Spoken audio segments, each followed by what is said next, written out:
like I'm like literally like physically getting ill thinking about that Well, because I think this has been a good conversation. This has been a little therapy here because I think it's a big part of it, man. He just hasn't given us anything.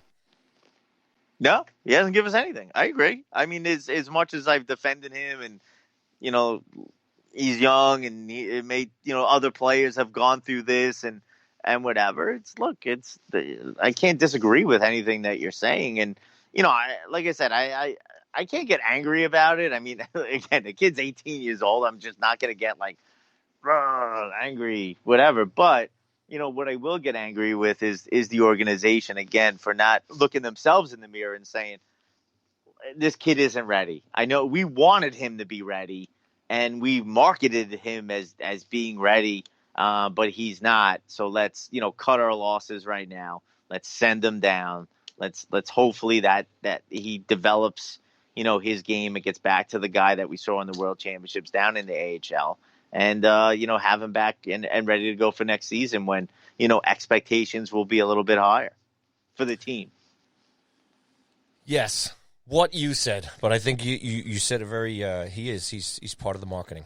Maybe that's what it is. Maybe that's why he. Oh, it always is. I mean, everyone just thinks it's all about how it's everything that's sort of in front of you on the ice. I mean, there's so much more that goes into everything that goes on as far as lineup decisions and roster decisions, and there's a lot that goes on behind the scenes that we all don't know about that's happening in the locker room or at practice, and those or where Georgiev is. Exactly. Those kind of look. I mean, there could be something going on that we just know nothing about.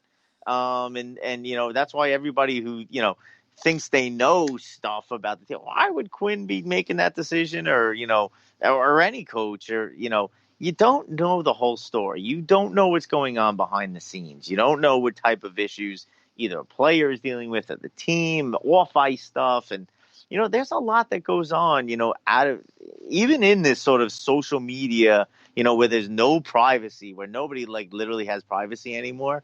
Like there are, the cameras aren't in the locker room.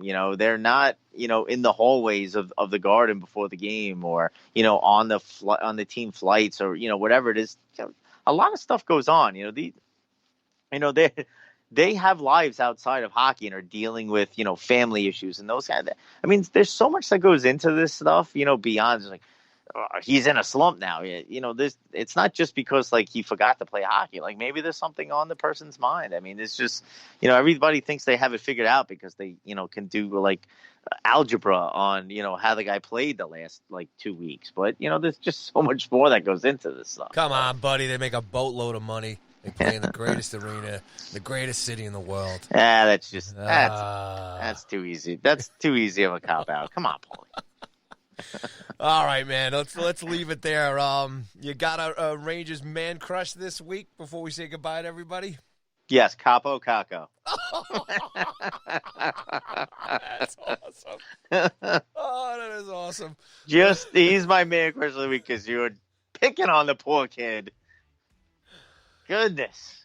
I'm calling it like it is, buddy. When I was 18 years old, I was drinking beers at the golf course. This kid is in Madison Square Garden, and you're killing him. We were driving. If God forbid that had been a war, we could have been drafted. He's 18. I don't want to hear those excuses. Get out there and put the puck in the net. Well, he is my man crush of the week, Paulie. I like it. He deserves it. Let's get his confidence going. Hopefully he's listening tonight. Yes. Send him the tapes, buddy. Hopefully he wasn't listening. Hopefully he wasn't listening to what you just said. Hopefully he just tuned in during the man crush part. Oh man, great stuff as always. Because if he was listening to what you said, we have to send him out to the ECHL, past the AHL. Well, I'm going to the game against the Bruins on the 16th. I'm going to try and set up a meeting with JD and Gordon. See if I can, figure it out. Yeah, figure it out for all of us. Okay. See if I can Good job. Tell them trade Kreider at the deadline and then re-sign him in the summer for 5 years. Get it done, Paulie. You got it done. All right, ladies and gentlemen, thanks so much for the support as always, and listen to Go Rangers Radio. Me and Katie really appreciate it. KD, say goodbye to the folks.